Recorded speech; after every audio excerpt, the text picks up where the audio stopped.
नमस्कार, welcome back दोस्तों। कैसे हो आप सभी लोग। Fantasy talent hub YouTube channel में आप सभी लोगों का स्वागत है।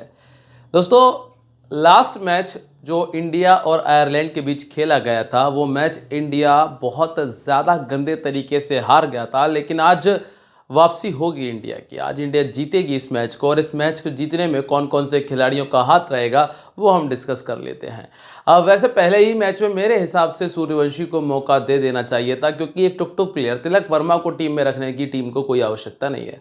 अगर आपके पास प्रॉपर T20I के प्लेयर मौजूद हैं तो आप तिलक वर्मा को बाहर कर सकते हैं। हालांकि एक ऐसा प्लेयर जो रन से ज़्यादा चुंबक चबाता था वो अब टीम में नहीं है, और हालांकि उसकी कप्तानी में टीम कभी हारा भी नहीं थी। चलिए बात करेंगे इस मैच के बारे में। श्रेयस अय्यर के पास कप्तानी है, सेकेंड T20 मैच है, करना क्या है कैसे करना है वो ज़रा समझ लेते हैं। और रही बात फैंटेसी की, तो फैंटेसी के बारे में हम आपको टेलीग्राम पे बताएंगे। अगर आप लोग टेलीग्राम पर नहीं हो तो जुड़ जाइए, क्योंकि अगर आप थोड़ा बहुत भी फैंटेसी खेलने के इच्छुक हैं तो खेल सकते हैं। कहाँ पर, वो मैं आपको टेलीग्राम पे क्लियर कर दूंगा। टेलीग्राम का जो लिंक है वो मैंने वीडियो के डिस्क्रिप्शन में भी दिया है, साथ में मैंने कमेंट सेक्शन में भी दिया है। जाइए जाकर टेलीग्राम को ज्वाइन कर लीजिए, जो कि आप लोगों के लिए बिल्कुल फ्री है। किसी को भी कोई चवन्नी खर्च करने की आवश्यकता नहीं है। चलिए बात करते हैं इस मैच के बारे में। मैच जो ये खेला जाएगा ये होगा civil service cricket club Belfast में, और इस मैदान के ऊपर टोटल जो 26 मैचेस खेले गए हैं उनमें से 11 बार ऐसा हुआ है जब पहले बैटिंग करने वाली टीम ने मैच को विन किया है। वैसे तो ज़्यादातर मैचेस यहाँ पर लो स्कोरिंग रहे हैं, लेकिन हम बात करेंगे अगर इंडिया की बैटिंग की, तो इंडिया के पास बैटिंग बहुत कमाल की है। और इस कमाल की बैटिंग के चलते मैं उम्मीद यही करूंगा कि अगर इंडिया पहले बैटिंग करती है तो 200 बना देगी। लास्ट मैच में नहीं बना पाई थी, वो एक अलग बात थी। अच्छा, एक बड़ी कमाल की बात है कि लास्ट मैच में अभिषेक शर्मा का 50 हो गया था। 50 हो गया था अभिषेक शर्मा का, लेकिन आप यहाँ पर 49 रन देख रहे हैं। अब ये किस नियम के तहत ऐसा हुआ है ये तो मुझे समझ नहीं आया, क्योंकि बाद में जाकर 1 रन कम कर दिया गया और उसको लेग बाई में ऐड किया, ऐसा मुझे क्लियर हुआ है। बहुत ज़्यादा डीप तो मैं नहीं गया, लेकिन जब मैच चल रहा था तब मैंने इनको 50 पे बल्ला उठाते हुए देखा था। ठीक, अब यहाँ पे अगर हम बात करें लोकेन टक्कर, जिन्होंने नंबर 4 पर बैटिंग करते हुए 50 का स्कोर किया। टीम ने टोटल 182 बनाया था, और इंडिया की टीम जो है वो सिर्फ 148 बना पाई थी। हालांकि ग्राउंड 140 वाला ही था, पर इंडिया ने रन ज़्यादा खा लिए, वो इंडिया की गलती है। अफगानिस्तान ने जब यहाँ पर पहले बैटिंग की थी 95 बनाया था, आयरलैंड ने 56 बनाया था। ये डकवर्थ लुइस से थोड़ा सा इस मैच में हेरफेर हुआ था, जाकि अफगानिस्तान का 132, और एक बार अफगानिस्तान यहाँ पर 189 का स्कोर पहले कर चुकी है और वो भी उन्होंने जीत लिया था। ज़्यादातर मैचेस यहाँ पर पहले बैटिंग करने वाली टीम ने जीते हैं। अगर आप पावर प्ले की बात करोगे तो पावर प्ले प्योर बॉलर्स के हक का है, प्योर बॉलर्स के हक का है। 36 पर 3, 44 पर 3, 44 पर 3, 69 पर 3, यहाँ पे 28 पे 3, 43 पे 2, 36 पे 4, सिर्फ एक मात्र मैच जब पावर प्ले में विकेट नहीं आया। तो यहाँ ना जो पावर प्ले के बॉलर हैं वो आपके लिए बहुत ज़्यादा ज़रूरी हो जाते हैं। मिडिल ओवर्स में उतने विकेट नहीं है जितने विकेट हमने पावर प्ले में देखे। अब रही बात स्पिनर्स की, तो स्पिनर्स का रोल उतना ज़्यादा नॉर्मली आप बाहर देखते नहीं हैं। जब आप इंडिया या फिर एशिया से बाहर जाते हैं तो उतना स्पिनर्स का रोल बचता नहीं है। अब अगर हम बात करें स्कोर करने वाले प्लेयर की, तो जो हमने देखा है कि यहाँ पे ज़्यादातर मैचेस में 4 नंबर, 4 नंबर, 2 नंबर और 4 नंबर के प्लेयर ने स्कोर किया है। ज़्यादातर स्कोर मिडिल ऑर्डर के बैट से आया। ऐसा इसलिए भी हुआ है क्योंकि जो पावर प्ले है वो बॉलर्स के हक का रहा है, और बॉलर्स के हक का जाएगा तो स्वाभाविक सी बात है कि ऊपर के प्लेयर्स को स्कोर करना थोड़ा मुश्किल हो जाएगा। अब अगर आप वही सेकंड इनिंग की बात कर रहे हैं तो सेकंड इनिंग में आप क्या देखेंगे कि 1 नंबर, 5 नंबर, 5 और यहाँ पर भी 2 नंबर के प्लेयर ने स्कोर किया। तो दोनों ही स्थितियों में वही बात है जो मैंने आपको भी समझाना चाहा। तब ज़्यादातर विकेट फास्ट बॉलर्स के ही खाते में आपको नजर आएंगे, तो फास्ट बॉलर्स डोमिनेट करेंगे, उनको अपनी टीम में रखिएगा। आधी से ज़्यादा बात आपको क्लियर हो गई होगी, और अगर नहीं हुई है तो आप दोबारा से देखकर समझ सकते हैं। दोस्तों, वीडियो को लाइक और कमेंट करना बिल्कुल मत भूलिएगा, क्योंकि आप लोगों का सपोर्ट चाहिए ऐसे टाइम पर जब बहुत कम लोग यहाँ पर मौजूद है फैंटेसी के लिए। ठीक है, कुछ क्रिकेट की नॉलेज के लिए भी देखते हैं। तो वीडियो को लाइक, कमेंट और शेयर कर दीजिएगा। बाकी आप लोगों का प्यार सपोर्ट बना रहेगा तो अच्छा मज़ा आएगा। पहली बार आयरलैंड ने इंडिया को पिछले मैच में हराया था, जिसमें हर्षित राणा के 3 विकेट, अर्शदीप के 2 विकेट थे, अक्षर के 2 विकेट थे, और लॉर्किन टक्कर का 50, ग्रेथ डिलानी ने 49, हम्प्री को 3 विकेट मिले थे, जिसमें 2 बॉलर्स के विकेट शामिल थे। तो इसको मैं इतना दिमाग नहीं लगा रहा हूँ। बाकी मुंद्रा ने अच्छी गेंदबाजी की थी और हॉलैंड को 3 विकेट मिले। अब अगर हम आयरलैंड की संभावित 11 की बात करें तो जो टीम जीत चुकी है उसमें चेंजेस तो होना ही नहीं है, संभव नहीं है अगर कोई इंजरी ना हो तो। Tim Tector, Ross Adair, Harry Tector, Lorcan Tucker, Ben Calitz, G Delany, George Dockrell, Liam McCarthy, Matthew Humphreys, जय मुंद्रा और मैट हॉलैंड। जय मुंद्रा आपको बता दें कि ये भारत के राजस्थान प्रदेश के टोंक जिले के रहने वाले हैं। जी हाँ, ये भारत के ही खिलाड़ी हैं, वहाँ पढ़ने के उद्देश्य से गए थे और वहीं पर उन्होंने क्रिकेट में पदार्पण किया। अब आयरलैंड की अगर हम इस मैदान पर परफॉर्मेंस देखेंगे तो हैरी टेक्टर का रिकॉर्ड 10 का, और आप यहाँ पे देखेंगे कि 11 पारियों में 248 रन बनाए हैं लॉर्केन टक्कर ने और 22 का एवरेज उनका है, जिसमें 2 बार उन्होंने 50 से ऊपर का स्कोर किया है।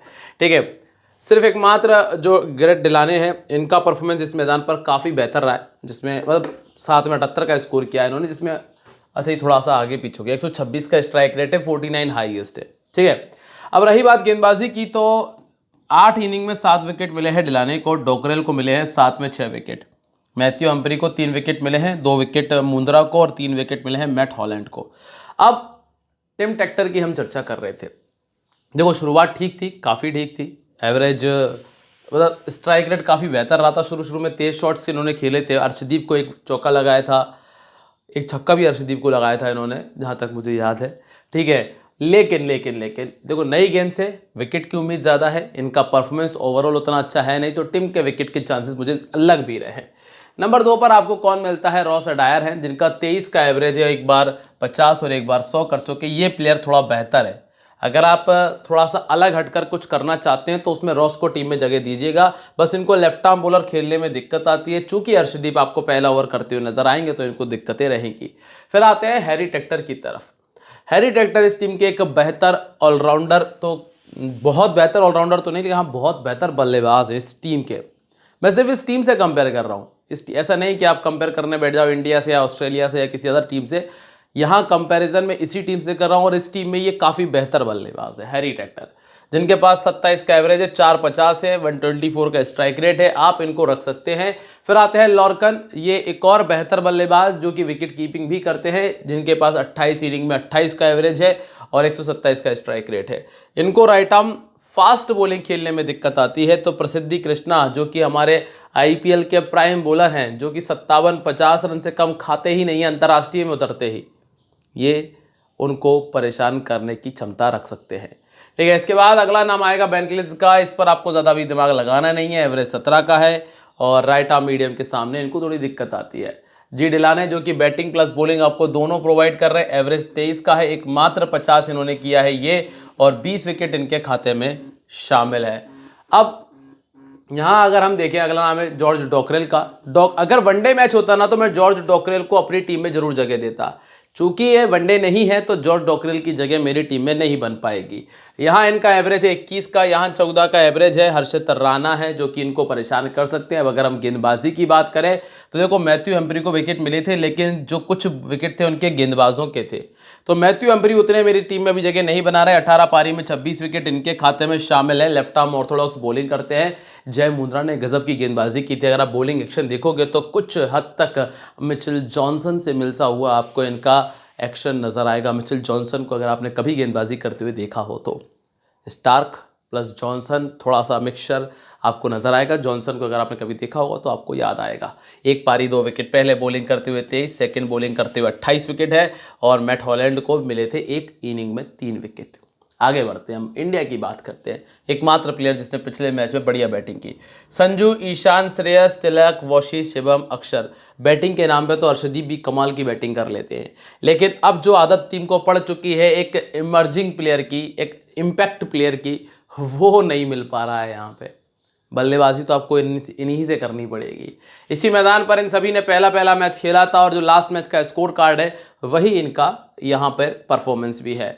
अब अभिषेक शर्मा को तो आप छोड़ने से रहे, क्योंकि देखो 197 का स्ट्राइक रेट है, एवरेज भी लगभग 37 का है।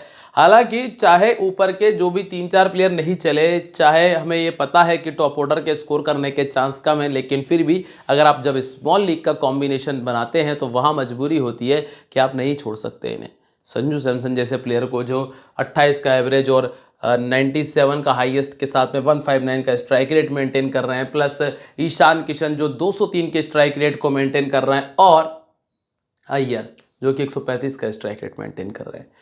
30 का एवरेज है, दोनों इनिंग्स में बढ़िया बैटिंग कर लेते हैं, लगभग 1100 रन बना चुके हैं, 8 बार 50 से ऊपर का स्कोर है। तो कोई स्मॉल लीग में छोड़ना मुश्किल होता है, लेकिन अगर आप रिस्क लेना चाहते हैं, लेकिन अगर आप रिस्क लेना जानते हैं, तो फिर वही संजू सैमसन को छोड़ दीजिएगा। 3 नंबर के बाद ईशान किशन को रखिएगा, फिर आप सीधा 4 नंबर श्रेयस अय्यर पर आ सकते हैं। ठीक है, इसके बाद आते हैं तिलक वर्मा की तरफ। दोस्तों तिलक वर्मा जिस नंबर पर बैटिंग कर रहे हैं उस नंबर के प्लेयर हैं ही नहीं, तो इनको इस नंबर पर भेजने से कोई फ़ायदा ही नहीं है। या तो कोई दूसरा प्लेयर ले लिया जाए या फिर इनको बाहर किया जाए। मेरे हिसाब से नंबर 3 खिलाया जाए यहाँ पे अभी किसको, संजू सैमसन को। ओपन करने आना चाहिए सूर्यवंशी को अभिषेक के साथ में, फिर आना चाहिए ईशान किशन को, ईशान किशन या अय्यर को, फिर आना चाहिए अय्यर को मतलब नंबर 5 आना चाहिए, नंबर 4 आना चाहिए ईशान किशन को। थोड़ा सा मतलब ये मेरा सोचना मानना है, बाकी आप मुझे कमेंट करके बताइएगा। वॉशिंग सुंदर जिनको खिलाया बॉलिंग के लिए जाता है, लेकिन ओवर सिर्फ एक कराया जाता है, तो वॉशिंगटन सुंदर का कोई टीम में जगह नहीं बनती, इनको ज़बरदस्ती टीम में खिलाया जा रहा है। टेस्ट मैच की बात अलग है, वनडे में इनकी जगह नहीं बनती। 20 इनिंग 21 विकेट शिवम दुबे के पास है। देखो बैटिंग तो ये भी कोई खास नहीं कर पाए।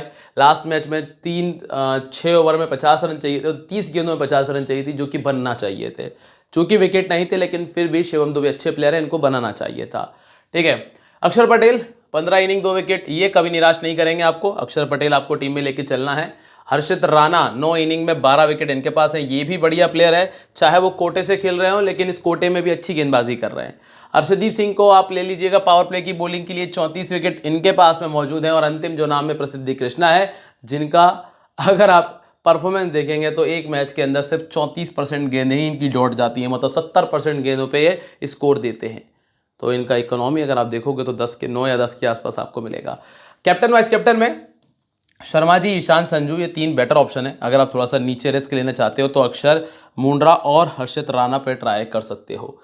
टीम कॉम्बिनेशन में देखिएगा संजू और ईशान हैं, लॉर्किन टक्कर हैं, टेक्टर हैं, अभिषेक शर्मा है, अक्षर पटेल, डिलाने, हर्षित, हम्प्री, हर्षदीप और मुंड्रा को टीम में रखा हुआ है। अगर मुझे कोई बदलाव करना है या फिर थोड़े बहुत जो चेंजेस मैं करना चाहता हूँ वो मैं आपको टेलीग्राम पे बता दूंगा। टेलीग्राम का लिंक मैंने आपको डिस्क्रिप्शन और कमेंट सेक्शन दोनों जगह दिया है, आप जाकर ज्वाइन करिएगा। मिलूंगा मैं आप लोगों से अपनी अगली वीडियो में, तब तक के लिए दोस्तों बाय, जय हिंद, जय महाकाल।